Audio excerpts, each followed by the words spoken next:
Aujourd'hui, on va parler des mycobactéries, des données microbiologiques à l'essai clinique en passant par le modèle murin. Donc, je vous expliquerai pourquoi vous penserez à moi en prenant votre douche demain matin. Donc ça fait partie des conférences qui sont plutôt pour les professionnels de santé. Donc, vous aurez le lien après pour vous réécouter, mais ça ne sera pas ouvert aux professionnels de santé, en tout cas aux membres de la FHU essentiellement et aux professionnels de santé hors membres de la FHU. Hop. Voilà, donc je vous passe rapidement, vous savez tous ce qu'est la FHU et les objectifs de la FHU. Donc, je vous rappelle qu'on est en termes de partenaires les 4 CHU, les 4 universités, avec en plus l'Université d'Artois, l'UTC, l'Institut Pasteur de Lille et l'INSEAM comme partenaires. Et donc, on est aujourd'hui sur une conférence orientée plutôt réservée aux professionnels. Je vais essayer de respecter le temps et vous retrouverez tout ça sur le site du YouTube.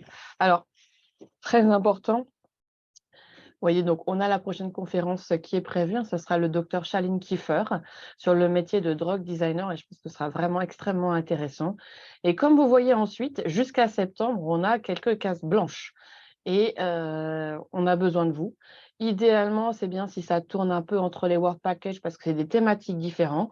Je vous rappelle que ce n'est pas forcément pile un truc qui a lieu dans la FHU, mais c'est des apports pour qu'on découvre les uns les autres un petit peu les domaines d'expertise de chacun des collègues, que ce soit dans le monde de la clinique, de la microbiologie, du design de drogue, de la pollution, de l'environnement, enfin, etc. Donc, n'hésitez pas à faire appel à nous si vous avez des idées, soit pour en faire vous-même, soit de quelqu'un qui peut le faire, que vous connaissez, qui pourrait intervenir. Et puis là, on note, hein, en théorie, il y en a 2 par work package. Voilà, merci. Donc, il y en a 2 par work package. Donc là, on va dire, moi, je le fais donc pour plutôt le Work Package 4, ça pourrait être Work Package 2 et 4. Mais voilà, n'hésitez vraiment pas à nous envoyer des idées. Et ça, ce sera pour après. Donc, je passe maintenant au cœur du sujet. Et donc, on va parler mycobactéries. Ça veut bien s'ouvrir, voilà. Et donc, celui qui va nous accompagner, c'est le petit macrophage que vous voyez là. Et on discutera de pourquoi les mycobactéries sont considérées par ce macrophage comme un fourbe ou des vicieuses. Donc d'abord, de quoi parle-t-on? Je pense que la plupart d'entre vous le savent, mais en fait, ça dépend un petit peu de vos domaines d'expertise. On parle d'une famille de bactéries qui est dans la famille des Mycobacteriaceae. Aujourd'hui, on parle de mycobactéries dites non tuberculeuses parce qu'on se compare à la mycobactérie de référence qui est Mycobacterium tuberculosis et en vérité qui est un complexe, hein, c'est-à-dire il y a plusieurs mycobactéries dedans. Les mycobactéries en général, qu'elles soient tuberculeuses ou non, c'est des bactéries un peu particulières, c'est-à-dire qu'habituellement en bactériologie, on parle des bactéries qui prennent la coloration Gram ou qui ne la prennent pas, un Gram positif, Gram négatif. Et là, pour le coup, c'est quelque chose qui est ni l'un ni l'autre. Donc, elle est particulière, on va revoir du fait notamment de la constitution de sa paroi, et c'est le véritable enjeu d'avoir trouvé des molécules qui sont capables de traverser cette paroi qui est très particulière. Donc ça, c'est la première chose. Et puis, elle est particulière aussi puisque d'un côté, on a Mycobacterium tuberculosis, et que tout le monde connaît sous le nom de la tuberculose, qui est une maladie, qui est vraiment une maladie de l'homme, qui est une maladie pathogène stricte, c'est-à-dire que quand on trouve cette mycobactérie, on est sûr que le patient il est malade, il va devoir un traitement. Là, le problème, c'est que ces mycobactéries, dites non tuberculeuses, donc en opposition à Mycobacterium tuberculosis, eh bien leur réservoir, ce n'est pas du tout l'homme, c'est l'environnement. Et finalement, elles se retrouvent à se multiplier dans les poumons dans des cas très, très particuliers. Et le fait de les trouver ne veut pas forcément dire que notre patient il est malade. puisque vous-même, vous en respirez des quantités astronomiques et pourtant, vous n'êtes pas malade. Vous vous en débarrassez. Donc, c'est vraiment un pathogène opportuniste et ça rend le diagnostic difficile. Donc, les caractéristiques, c'est une membrane externe qui est imperméable, qui est riche en lipides, qui donc résiste à tous les désinfectants, qui est difficile à traverser pour les molécules, qui adhère à la surface et qui permet de former un biofilm, donc ce qui rend encore les choses difficiles, qui a une croissance très lente, donc nous, on met du temps à avoir les résultats, qui a de très faibles besoins nutritionnels et qui peut survivre quasiment sans se multiplier. Et enfin, elle est résistante à la chaleur et vous voyez, il va falloir des très hautes températures pour pouvoir avoir une destruction de ces mycobactéries. Donc, elles ont des caractéristiques qui font qu'elles sont là depuis la nuit des temps, qu'elles se multiplient et qu'on va les retrouver un peu partout. Alors, notamment, on va les retrouver dans l'eau. Alors voilà, une étude, il y en a eu énormément. Donc, ils avaient été prélevés de l'eau chez 31 patients, donc 31 pour lesquels on avait signé une infection en mycobactéries. Et donc, ils ont été faire des prélèvements au domicile de ces patients. Et donc, notamment au niveau de l'eau, donc au niveau de la douche, au niveau des robinets. Et ils ont regardé un petit peu ce qu'ils trouvaient. Alors, il y a eu 37 maisons, entre guillemets, il y a eu des prélèvements, puisque certains patients avaient une résidence principale et une résidence secondaire. Et donc, vous voyez, ils ont fait quand même pas mal de prélèvements, hein, puisqu'il y a 394 prélèvements, donc un peu plus de 10 prélèvements par habitation. Et ils ont retrouvé un certain nombre avec des mycobactéries. Et en général, quand il y a la mycobactérie, dans la moitié des cas, quasiment, c'est la même que celle qui est dans les bronches du patient. Alors, je ne vais pas montrer, mais il y a une étude très intéressante quand elle part de la source d'eau. Et avec des prélèvements réguliers sur tout le trajet jusqu'à votre robinet, eh bien, on voit que la concentration en mycobactéries augmente au fur et à mesure du temps. Tout ce qu'on met pour traiter l'eau et se débarrasser de tout le reste pour que cette eau soit potable, etc., eh bien, ça détruit les autres germes, mais ça n'a aucun impact sur nos mycobactéries, hein, du fait de leur membrane en particulier. Et donc, elles vont se retrouver toutes seules. Alors, à la base, elles ne sont pas forcément extrêmement compétitives, mais quand elles se retrouvent seules, elles se multiplient. Et probablement que cette riche concentration dans l'eau, elle est liée à la main de l'homme. Donc, on en retrouve en particulier dans les pommeaux de douche. Et là, il y a des jolies études, hein, qui ont montré qu'il y avait 100 fois plus d'ADN de mycobactéries dans le pommeau, sur le biofilm, donc à l'intérieur du pommeau de douche, que dans l'eau. Donc déjà, il y en a beaucoup dans l'eau, mais il y en a 100 fois plus dans le pommeau. Et en fait, quand on se fait notre petite douche, là, quand on se fait le gros jet d'eau du matin, le premier gros jet, on se fait un énorme aérosol de mycobactéries. Parce qu'au moment où on fait alors en général, ce qu'on fait quand on va sous la douche, c'est qu'on fait couler un petit filet d'eau, hein, histoire que l'eau elle soit chaude avant d'aller dessous. Et puis quand l'eau est chaude, on va dessous et on met le gros jet. Et quand on met le gros jet, ça décolle le biofilm. Et là, il y a une quantité de mycobactéries qui est extrêmement importante. Et donc, on se fait un bon aérosol de mycobactéries tous les matins. Alors, forcément, on ne dit pas aux patients, faut arrêter de prendre des douches, hein, c'est pas une bonne idée. Il y avait une petite, à la conférence américaine de pneumologie, l'ATS, il y avait une session, c'était douche ou bain pour limiter le risque d'infection à mycobactéries. En fait, bon, les douches, c'est quand même un peu dangereux en sachant que parmi les patients à risque, il y a les femmes âgées. Donc après, dans la douche, dans le bain, on peut aussi glisser et se faire un col du fémur, ce qui n'est pas terrible. Il y a des petites choses qu'on peut quand même proposer, nous, aux patients, et que vous pouvez faire, on pensera à moi. On a dit que le risque était maximal avec le premier, on va dire, aérosol, donc le premier gros jet d'eau. Dès que c'est que le premier gros jet d'eau, il ne faut pas être dessous, il faut le mettre au niveau de l'évacuation d'eau. Donc déjà, on en a beaucoup moins. On peut remplacer le pommeau de douche et puis on peut conseiller aux patients soit d'augmenter la température du chauffe-eau, si on y a accès, pour la mettre au-dessus de 65 degrés. Comme ça, il y a une destruction à la source. Ça coûte un peu cher sur le plan, enfin, ça consomme plus d'électricité. Et puis sinon, on peut proposer de mettre le pommeau de douche dans le lave-vaisselle, puisqu'il y a des lave-vaisselles qui montent maintenant à 70 degrés. Alors, c'est des petits trucs pour en tout cas limiter l'exposition. Donc ça, c'est une autre étude qui va dans le même sens, hein. Il y avait des prélèvements eau du robinet et pommeau de douche, et ils avaient fait des aérosols à vraiment collecter au niveau de la douche, et ils ont retrouvé donc saturation des boîtes par les mycobactéries quand même chez 6 patients. 3 complètement négatifs et 9 où ça pousse, on va dire, mais c'est pas saturé, on peut compter. Et donc c'est eux, ils avaient pu, comme là c'était saturé, c'était très, très difficile à techniquer. Là, ils ont pu techniquer et globalement, on retrouve quand même, pour certaines qui ne sont pas très pathogènes, mais d'autres qui sont quand même beaucoup plus pathogènes pour l'homme. Et quand ils les ont comparés, eh bien, les souches des patients pouvaient la même souche qu'au domicile, une souche proche de celle du domicile ou des sources d'eau municipales. Donc, vous voyez, globalement, où les mêmes souches, là, c'est le même abscessus entre 2 patients et la source d'eau. Alors, avant de se dire c'est une transmission interhumaine, non, c'est la même source, ils sont exposés à la même source, donc ils s'infectent avec la même mycobactérie. Donc ça montre bien, en tout cas, que très probablement, la contamination, c'est via l'eau et en particulier, donc, via la douche. Voilà, bon, il n'y avait pas de données sur intracellulaire, mais pour avium et abscessus, ça a clairement été démontré. Donc, globalement, c'est ce que je vous disais au début. Celle que tout le monde connaît, c'est la tuberculose, celle qui fait peur. Le réservoir, c'est l'homme. Les non-tuberculeuses, le réservoir, ce n'est pas du tout l'homme, c'est l'environnement. Et nous, finalement, c'est un peu accidentel. Enfin, on en respire tout le temps. Mais normalement, on les évacue en permanence. Donc, d'un côté, tuberculosis, c'est pathogène strict de l'homme. Et de l'autre côté, c'est vraiment un pathogène opportuniste qui profite d'un poumon accueillant. Quand on isole une mycobactérie du complexe tuberculosis, mon patient est malade. Quand j'isole l'autre côté, ça ne veut rien dire parce qu'il va falloir voir si ça explique des symptômes et si je le retrouve à plusieurs reprises. Et en plus, de l'autre côté, quand je suis infectée, je traite parce que ça fait du dégât.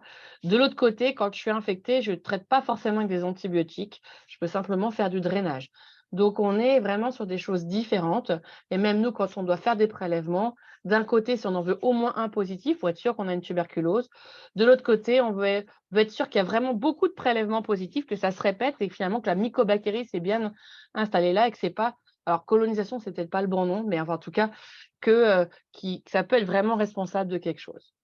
Alors, juste pour vous donner des chiffres, en sachant que des chiffres, il n'y en a pas beaucoup, on serait entre 1 et 1,8 cas pour 100 000 habitants. C'est des vieux chiffres.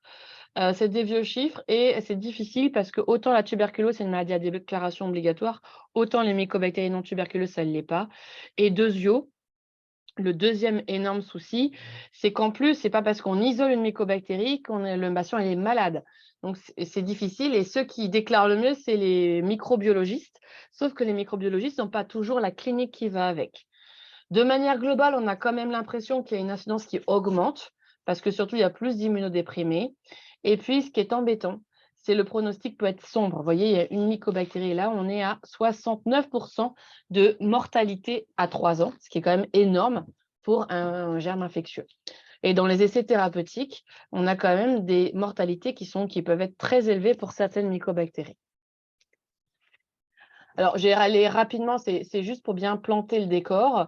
Ces mycobactéries, pour dire qu'il y a une infection, nous, il faut qu'on cherche, pour que le patient ait des symptômes. S'il n'y a pas de symptômes, elle est là, mais parce qu'il la respire. Il faut qu'il y ait des lésions radiologiques et il faut qu'on soit sûr que les symptômes et les lésions à la radio ne soient pas liés à autre chose. Ça survient chez des patients, donc vous voyez ce charmant monsieur, qui ont des facteurs de risque pour les infections mycobactériennes, mais surtout pour d'autres choses. Et quand, par exemple, on a une opacité, avant de se dire que c'est la mycobactérie, on va chercher le cancer. Et puis, il nous faut des prélèvements microbiologiques positifs.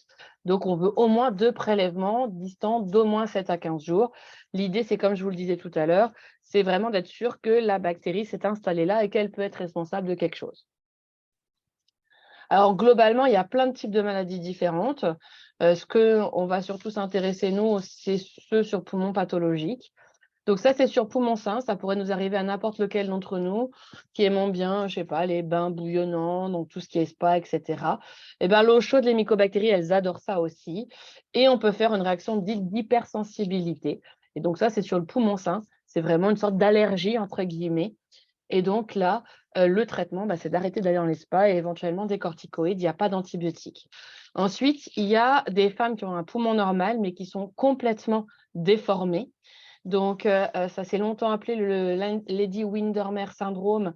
Lady Windermere étant cette vieille femme de l'aristocratie anglaise de la pièce d'Oscar Wilde.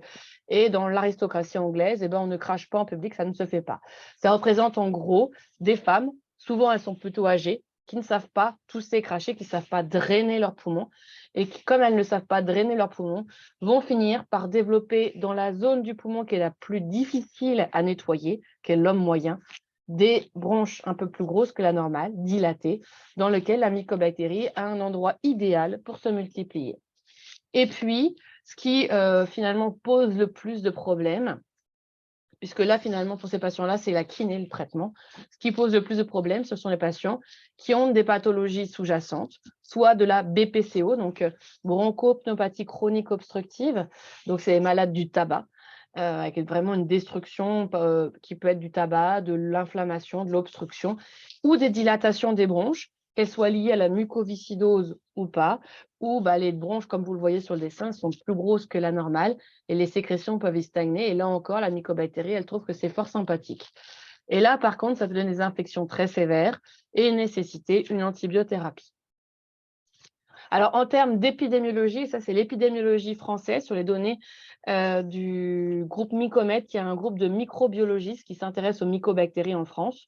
Donc, ce n'est pas exhaustif, ce n'est pas l'ensemble des CHU et des centres hospitaliers en général, mais ça représente quand même, c'est une très bonne couverture sur la France. Et là-dedans, comme dans quasiment tous les pays, le champion, c'est Mycobacterium avium complex. Alors, ce n'est pas une mycobactérie, c'est une famille de mycobactéries, suivi de Mycobacterium xenopii. Et en termes d'incidence, on a ensuite 2 mycobactéries, une qu'on voit de moins en moins, qui était Mycobacterium kansasi, qui était la mycobactérie des mineurs. Donc, on n'a plus de mine de charbon en France, ça a quand même franchement diminué, même si ça peut se tenir sur d'autres terrains. Et puis Mycobacterium abscessus, qui est la mycobactérie des patients qui ont la mucoviscidose ou qui ont des dilatations des bronches. Alors, moins fréquent, mais par contre, plus compliqué de prise en charge. Alors, de manière grossière, et c'est important pour qu'on puisse aborder la suite, le traitement de ces mycobactéries, alors non seulement le diagnostic n'est pas simple, mais la prise en charge thérapeutique également. Il faut plusieurs molécules, donc il faut au moins 3 antibiotiques pour éviter qu'il y ait une émergence de résistance, mais également pour qu'il y ait une synergie entre les molécules. Il faut une molécule clé, donc il y a en général un antibiotique qui est vraiment important, et à côté de ça, on met des antibiotiques compagnons, et c'est donc très lourd puisqu'on a au moins 3 antibiotiques, et c'est très long parce que c'est 1 an après qu'on ait négativé les prélèvements. Donc, on est facilement à 15, 18, 24 mois de traitement. Donc, c'est quand même pas anodin. Donc, on les surveille, et puis dans certains cas, on fait l'antibiogramme. Alors là, il faut avouer que on n'est pas très, très bon parce qu'en fait, en fonction des types de mycobactéries, on ne connaît les breakpoints que pour certaines molécules.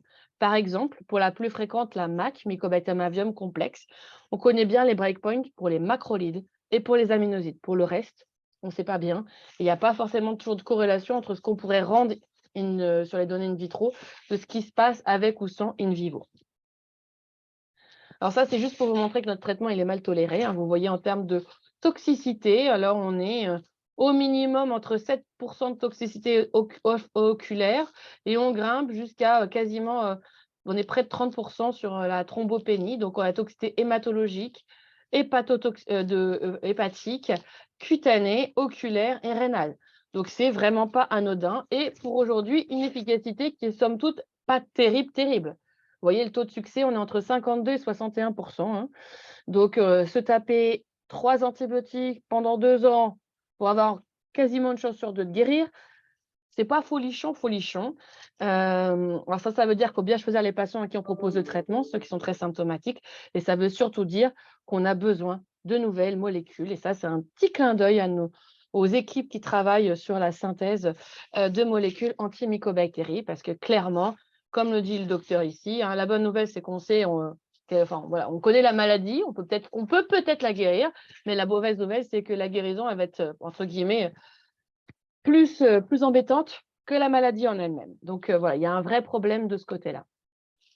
Et là, je vous ai montré les chiffres pour Mycobacterium avium complexe. Je ne vous parle pas de Mycobacterium abscessus, qui est encore plus compliqué à prendre en charge, donc avec des résultats qui sont encore moins bons et avec une toxicité encore plus importante, d'autant plus que ces patients-là, on est obligé de les traiter par voie intraveineuse. Donc, ça veut dire une chambre implantable au moins au début.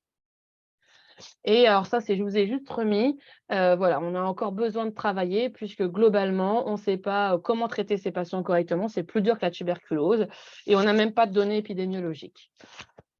Alors voilà, globalement, mes travaux que j'ai faits sur les mycobactéries et qu'on continue à faire, notamment via Agir et dans le service de pneumologie, sont basés sur l'idée qu'on travaille à la fois à partir de données patients, donc de données d'épidémiologie, qui sont sur certains constats à la base d'idées de recherche, qu'on passe par la recherche fondamentale. Et là, on a l'aide de nos collègues de chimie pour la création de nouveaux anti-infectieux, par les modèles murins pour évaluer des hypothèses thérapeutiques et si ça marche, à l'essai clinique chez l'homme.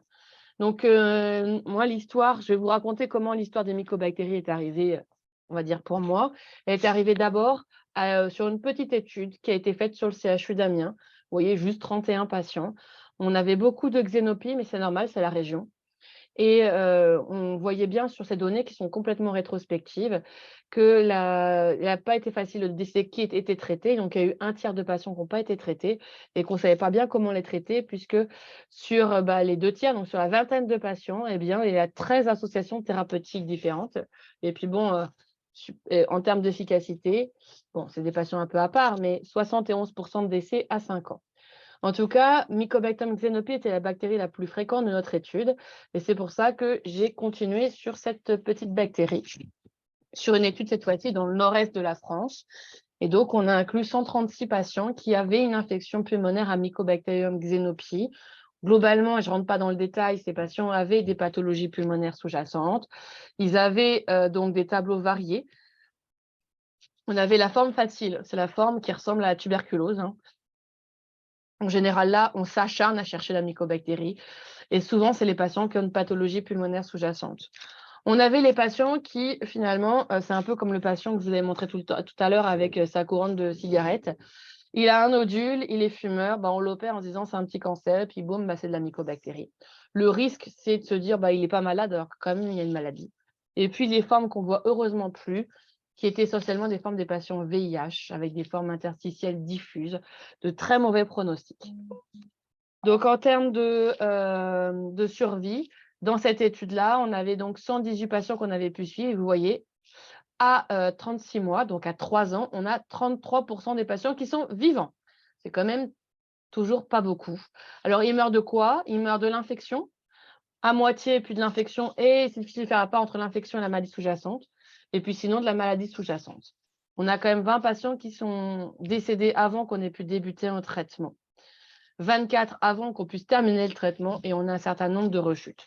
Et puis, on a commencé à regarder des facteurs pronostiques et on s'est aperçu de certains facteurs en termes d'antibiotiques qui sont à l'origine d'autres idées. Alors après, en continuant sur les mycobactéries et cette fois-ci sur, on va dire, des données qui sont des données de cohorte danoise, parce que l'avantage, c'est qu'on a toutes les données chez les Danois, c'est-à-dire que ce n'est pas juste comme chez nous où c'est rempli quand on est hospitalisé. Là, le passage chez le pharmacien, chez le médecin traitant, en consultation, aux urgences, toutes les données sont remplies. Puis alors, les Scandinaves sont globalement un petit peu plus disciplinés, on va dire, que les Français. Et donc, les choses sont bien remplies. Et donc, on a regardé un petit peu l'incidence et la survie de ces patients. Donc, je vous passe sur la méthodologie.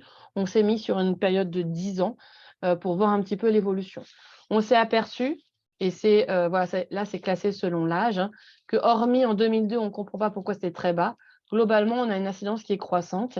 Et vous voyez, l'incidence, elle augmente avec l'âge. La survie, elle est dépendante des mycobactéries. Ça, on va dire que c'est les mycobactéries, on n'est pas sûr qu'elles soient vraiment très pathogènes pour l'homme. On retrouve, c'est la courbe rouge, Mycobacterium avium complexe qui est la plus fréquente.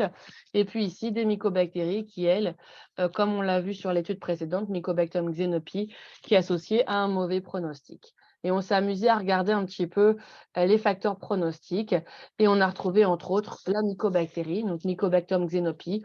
Pour le reste, eh bien, c'est ce qu'on s'attend, hein. Plus on est âgé, plus on a de risque de mourir. Les hommes ont plus de risquent de mourir que les femmes. Et plus on a de comorbidité, plus on risque également de mourir. Et donc, on a ainsi pu travailler sur les facteurs pronostiques. Je vais vous passer ça parce que ce n'est pas très intéressant et qu'on n'aura pas le temps sinon d'aller sur tout. Et on va aller maintenant sur, puisqu'on a dit que ça avait un mauvais pronostic, il va falloir essayer d'améliorer le pronostic de ces patients.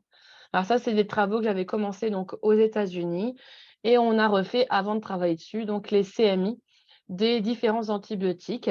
Et on s'est amusé. Donc, on a fait la CMI. Alors, on a fait la CMI, pour ceux qui connaissent, sur 7H11.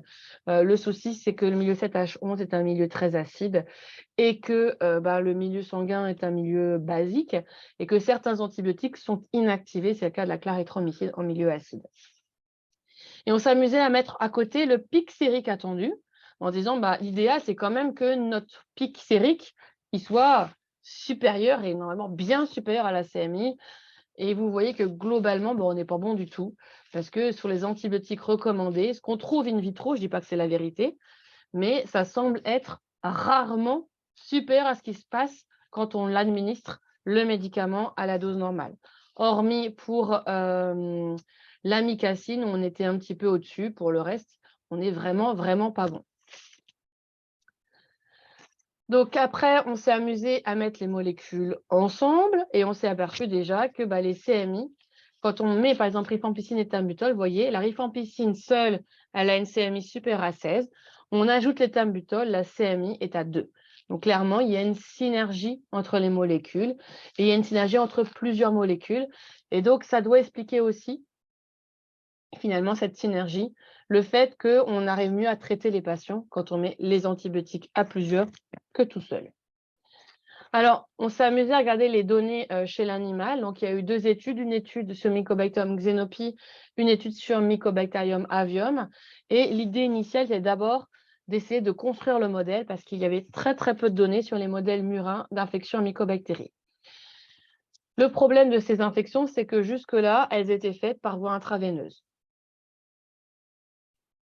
Alors qu'on injecte la mycobactérie par la veine centrale au niveau de la queue de la souris, en sachant que on n'est jamais tout à fait sûr qu'on a bien injecté la bonne dose. La souris, elle bouge un petit peu, elle n'est pas endormie pour faire ce geste.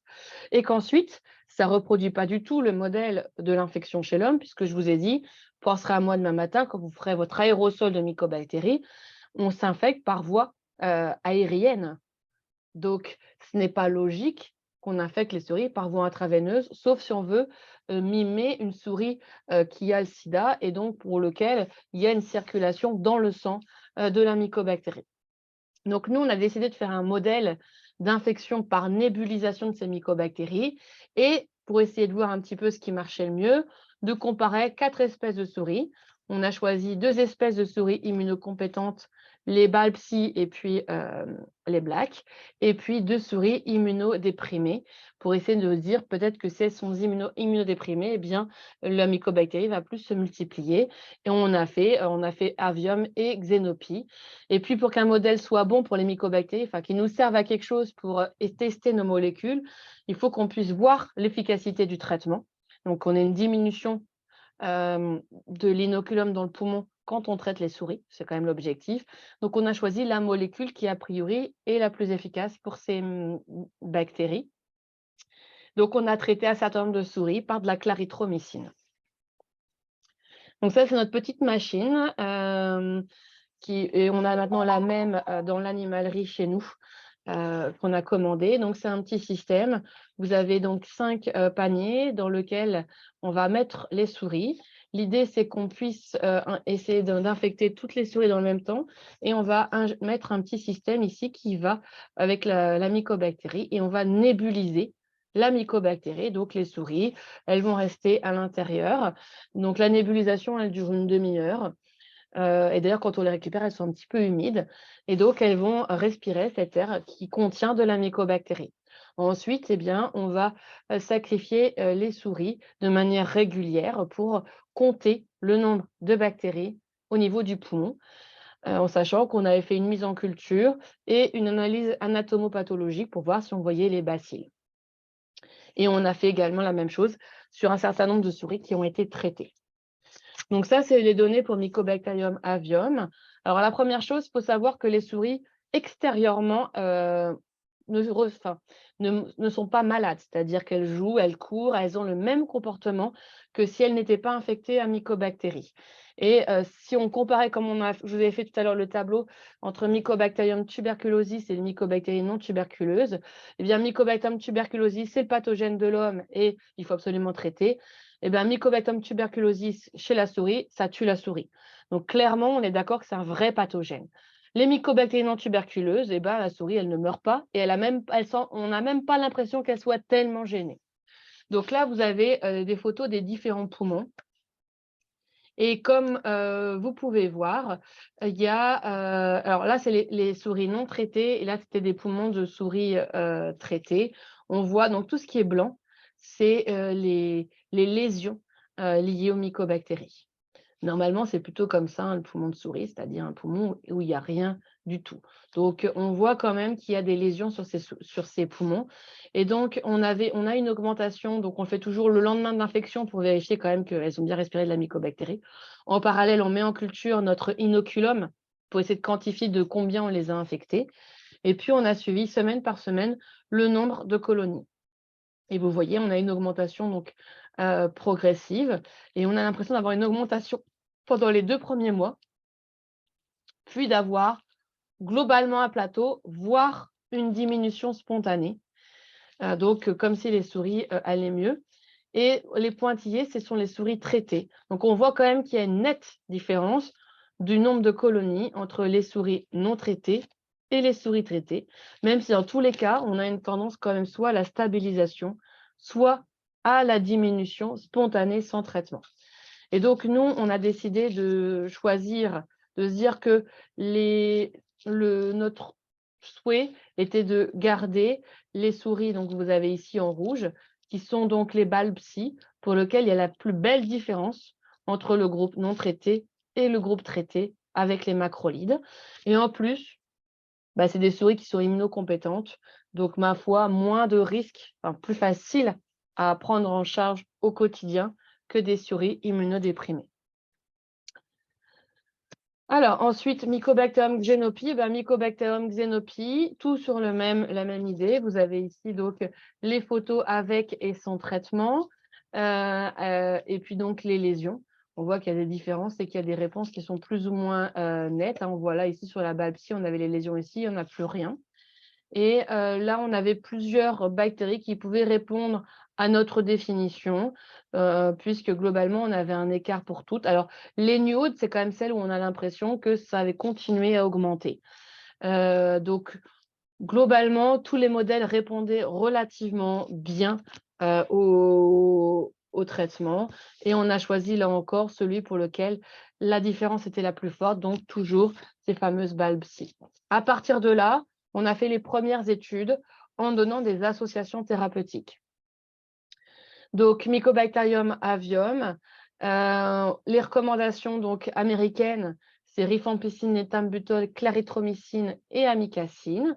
Les CMI in vitro pour la moxifloxacine sont basses. Donc, on s'est dit, peut-être que la moxifloxacine, ça pourrait être utile. Et on a essayé de comparer un régime contenant de la clarithromycine versus un régime contenant de la moxifloxacine versus un régime qui comprenait les deux, en se disant peut-être qu'on peut faire encore mieux si on a les deux. Pour Xenopie, en fait, il y a très, très peu de données qui sont disponibles. Les CMI les plus bas, c'est clarithromycine et moxifloxacine. Et on s'est dit, on va faire à peu près sur le même principe. Et puis, comme la CMI est très basse aussi pour les aminosides, on s'est fait des familles avec aminosides. Donc, rifampicine, éthambutol, claritro, rifampicine, éthambutol, claritro, amiclin, rifampicine, éthambutol, moxiflo, rifampicine, éthambutol, moxiflo, amiclin, une bithérapie et puis des souris, comme toujours, non traitées.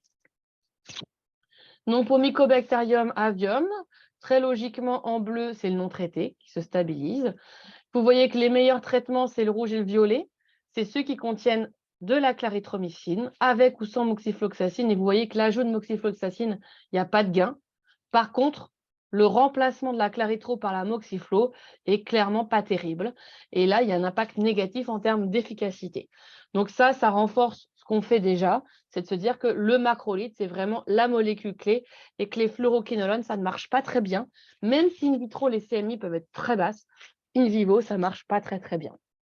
Pour Xénopie, alors ce qui marche le mieux, c'est les trucs en pointillés. Les trucs en pointillés, c'est avec aminosides.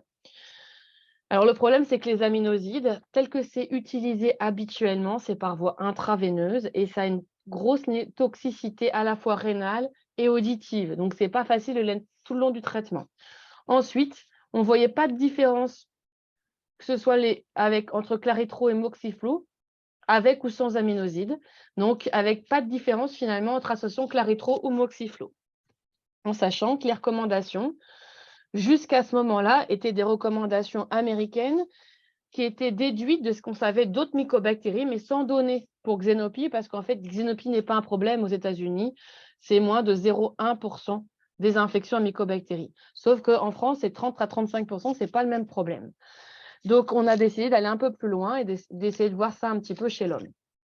Donc, on a trouvé qu'il ne fallait pas utiliser la moxifloxacine sur avium et que peut-être il n'y avait pas de différence entre clarithromycine et moxifloxacine et que les aminosides étaient utiles. À partir de là, on est passé de la souris à l'homme et on a fait l'essai camomille qui, en gros, est la même chose que ce qu'on a fait pour Xénopie chez la souris, sauf qu'il n'y avait que 2 bras, un bras avec de la clarithromycine et un bras avec de la moxifloxacine. Donc, on l'a fait parce que c'était les molécules recommandées et que finalement, sur notre modèle murin, on n'avait pas de différence. Alors, le problème, c'est que, pardon, quand on fait ce type d'étude, il faut avoir une idée de ce qu'on attend pour calculer le nombre de sujets nécessaires et qu'on ne connaît pas le taux de négativation des prélèvements à 6 mois pour Xénopie. On s'est basé sur les données d'Avium et on a mis pour objectif principal d'avoir la proportion de malades qui avaient une infection respiratoire à Xénopie et qui avaient 2 prélèvements négatifs à 6 mois dans l'un ou dans l'autre, et en objectif secondaire de comparer ces 2 schémas thérapeutiques. Donc, on a fait un essai clinique multicentrique, on s'est fait des petits dosages pharmacaux et on a cherché s'il y avait un intérêt à plutôt mettre l'un ou l'autre, et en termes de toxicité, comment c'était toléré. On a inclus tous les gens qui avaient vraiment des critères d'infection. On leur a fait un bilan initial pour être sûr qu'on ne passe pas à côté d'une autre maladie. Et puis, on leur a proposé un suivi, sachant que le suivi proposé, c'est le suivi normal. On a fait des antibiogrammes avec le Centre national de référence et des dosages pharmacologiques avec le labo de pharmaco du CHU. Et on a inclus le nombre de patients qui étaient calculés, c'est-à-dire 92 patients. On a eu globalement pas de différence en termes de taux d'échec entre les 2 groupes. Vous voyez, 24% dans le groupe Moxiflo, 23% dans le groupe Claritro. Alors, je ne parle pas de guérison. Là, c'était par rapport au fait de négativer ou pas les prélèvements après 6 mois de traitement. En termes de toxicité, on utilisait un score notamment pour évaluer les nausées et les vomissements. C'est le score de Rhodes, parce que c'est bien de négativer ces prélèvements. Si c'est pour vomir tripes et boyaux tous les jours, c'est quand même pas terrible. Et là encore, on n'avait pas de différence. Et puis, on a eu un changement de traitement dans les 6 premiers mois d'un côté vers l'autre et vice-versa, équivalent, puisque vous voyez, il y a 9,5% des patients du groupe clarithromycine qui ont eu un switch pour de la moxifloxacine et 9% du groupe moxifloxacine. Donc, ça ne fait pas de différence dans les effets secondaires qui sont décrits. Et grosso modo, on n'a pas trouvé de différence en termes d'efficacité ni en termes de tolérance, ce qui est plutôt qui va bien avec les données qu'on avait chez la souris, comme quoi c'est quand même plutôt un bon modèle, et ce qui a permis de modifier les recommandations actuelles, donc les recommandations qui sont parues l'année dernière, disent qu'on peut utiliser l'une ou l'autre des 2 molécules et se basent sur les résultats à la fois du modèle murin et de camomille pour l'affirmer. La suite, je vous ai dit sur l'animal, ce qui marche le mieux, c'est l'amicacine. Et donc, comme l'IV est compliqué, on propose de faire une étude chez l'homme, comme chez la souris, on avait fait chez la souris, sauf qu'on ajoute de l'amicacine, cette fois-ci par nébulisation, pour espérer améliorer l'efficacité du traitement. Donc, on a obtenu des sous. Donc là, on est juste dans les démarches administratives et cette étude devrait bientôt commencer. Là encore, elle est directement dans la suite du modèle murin qu'on avait fait. Pour Avium, on a une étude qui est en cours sur les macrolides. On a listé le pays du traitement. Le problème, c'est qu'il y en a plusieurs. Donc, on a fait l'étude CLASI. Alors, je vais passer très vite, mais globalement, qui va comparer la clarithromycine et l'azithromycine, qui sont les 2 antibiotiques de référence, donc qui avancent bien. Je passe les objectifs, puisque là, c'est pas tout à fait directement, à la suite des données, du modèle Murin, parce que clairement, quand on voit les données du modèle Murin, on ne peut pas les comparer, la moxiflox, la claritro, puisque chez la souris, ça fait moins bien. Donc éthiquement, ça nous a permis de dire: «Il ne faut pas mettre de moxifloxacine». Donc on va surtout pas aller faire d'études dessus. Alors le futur, c'est quoi? Eh bien, c'est le travail que fait, Julia Delomez au niveau de son master 2. Donc on est parti du même modèle que celui qu'on avait, utilisé aux États-Unis. Notre cellule BALB/SI, donc qu'on infecte par voie nébulisée. Donc là, on travaille, de nouveau sur Avium, et l'idée, c'est qu'on travaillait donc sur jusque-là, la BALB/SI classique est une souris dite immunocompétente, et que, une souris immunocompétente, ça ne représente pas bien notre patient. Les patients dans la vraie vie, ce sont des patients qui ont en général des pathologies respiratoires sous-jacentes, donc de la BPCO ou des dilatations des bronches, comme la mucoviscidose ou d'autres dilatations des bronches. Et donc, je vous ai dit, mes souris classiques, elles ne sont pas malades. Alors, ça diffuse de partout, parce que même je ne vous ai pas montré les résultats, mais j'aurais pu vous montrer les résultats de la rate. On retrouvait de la mycobactérie dans le poumon, dans la rate. Donc, ça circule, mais les souris, elles ne sont pas malades. Et on a même l'impression qu'elles sont capables de les libérer, de s'en débarrasser toutes seules. Et on s'était amusé quand j'étais aux États-Unis à garder quelques souris.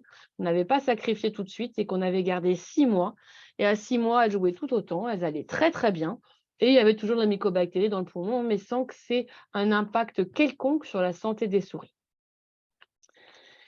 On avait vu que les souris immunodéprimées, mais immunodépression générale, il n'y avait pas d'intérêt, il n'y avait pas de différence vraiment très importante avec les souris immunocompétentes. Et que finalement, peut-être qu'elles miment les patients qui ont le sida, le cancer, etc. Mais finalement, ce n'est plus nos patients principaux. Et donc, on s'est dit, il faudrait qu'on ait un modèle de pathologie respiratoire chronique. Alors, initialement, j'étais partie sur l'idée de faire de la souris BPCO. Alors, le problème, c'est que pour faire de la souris BPCO, il faut faire fumer les souris. Alors, ne souriez pas, on peut faire fumer les souris. Et nos collègues de l'Institut Pasteur sont les pros. Et ils ont des souris qu'ils font fumer, qui sont donc des souris BPCO.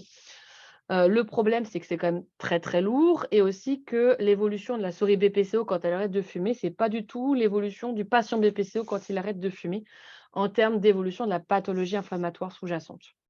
Et donc, toujours avec nos collègues de l'Institut Pasteur, on est plutôt parti sur des souris avec des bronchectasies. Et donc, sur le modèle murin, SCNN1B transgénique de BALB/SI ou de BLAC. Et donc, ce sont des souris avec une surexpression de la sous-unité 1-bêta des canaux sodiques et la surface de l'épithélium pulmonaire. Ces souris qui ont une anomalie de ces canaux sodiques absorbent plus le sodium, et donc ça va épaissir le mucus.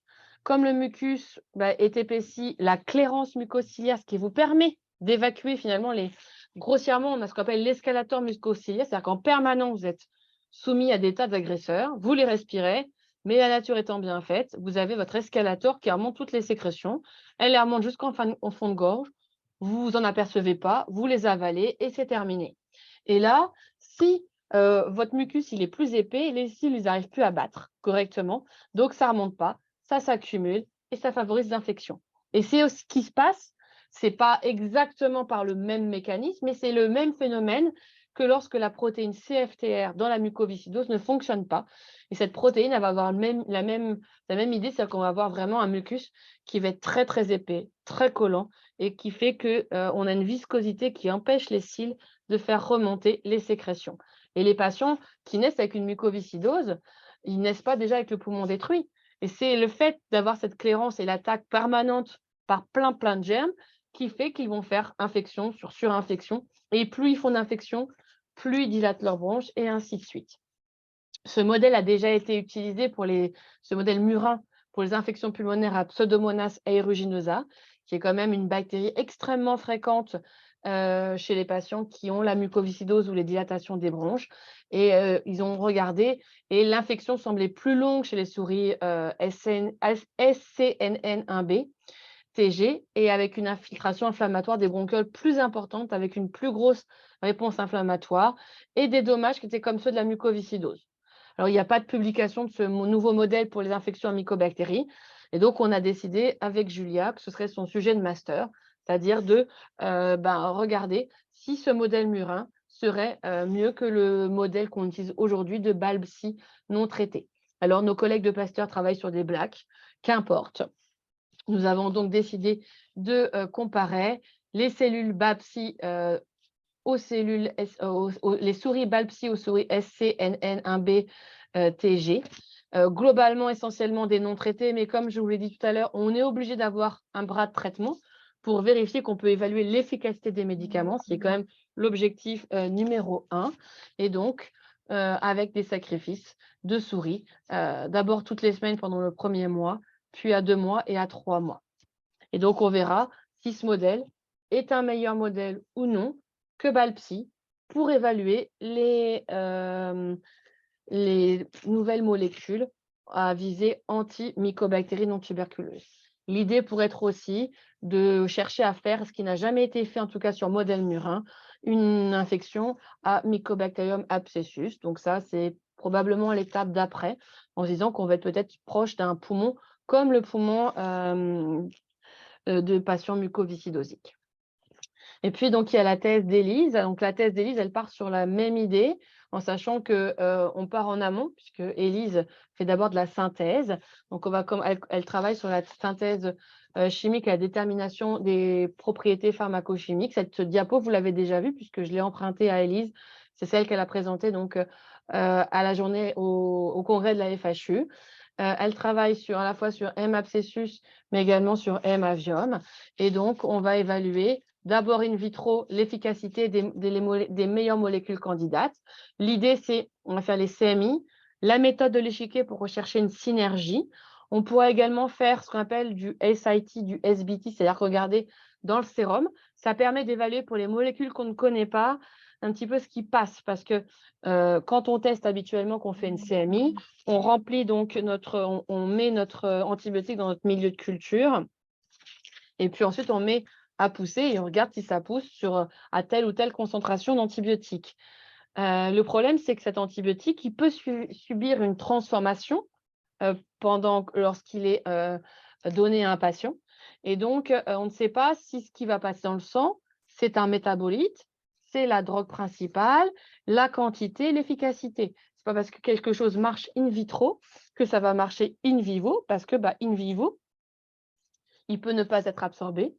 Il peut avoir une dégradation rapide avec une métabolisation et avec un métabolite inactif. Donc, l'idée, c'est de donner à la souris le médicament qu'on a synthétisé, de lui prélever du sérum et ensuite de mettre ce sérum sur le milieu de culture, puis des mycobactéries, et de voir à quel titre de sérum j'inhibe la croissance de mes mycobactéries. Et lorsqu'on fait ça, si bien on a une inhibition, ça permet de voir que l'antibiotique est bien passé, que même si c'est un métabolite, il est actif. Et puis ensuite, bien entendu, une fois qu'on a fait tout ça, on va tester ces molécules sur la souris. D'abord, sur de la toxicité, en sachant qu'on fait déjà de la toxicité cellulaire en amont, en travaillant avec une équipe partenaire, l'équipe de Laurent Kremer. Mais on fera de la toxicité en calculant la dose létale 50 chez la souris. Et ensuite, on fera des études d'efficacité, l'idée étant de garder les molécules les plus efficaces et sans toxicité aux doses où on espère les utiliser chez l'homme. Et donc là, on se resservira de ce joli petit instrument, notre machine à nébuliser. Et puis, je ne rentrerai pas dans le détail parce que ce n'est pas moi qui conduis, mais il y a Antoine Froment qui travaille avec Jean-Philippe Lanois donc, sur les analogues de la méfloquine, là encore qui ont été synthétisés par l'équipe Agir, et pour essayer donc de comparer leur efficacité sur modèle murin. En termes, on vous a dit, il y a les PHRC-ACAPI, donc les essais cliniques continuent, et puis il y a des données épidémiologiques qui sont en parallèle. Alors, je vais m'arrêter là, donc je suis à peu près dans les temps pour ouvrir à la discussion. Et donc, si vous avez des questions, n'hésitez surtout pas. Je suis à disposition.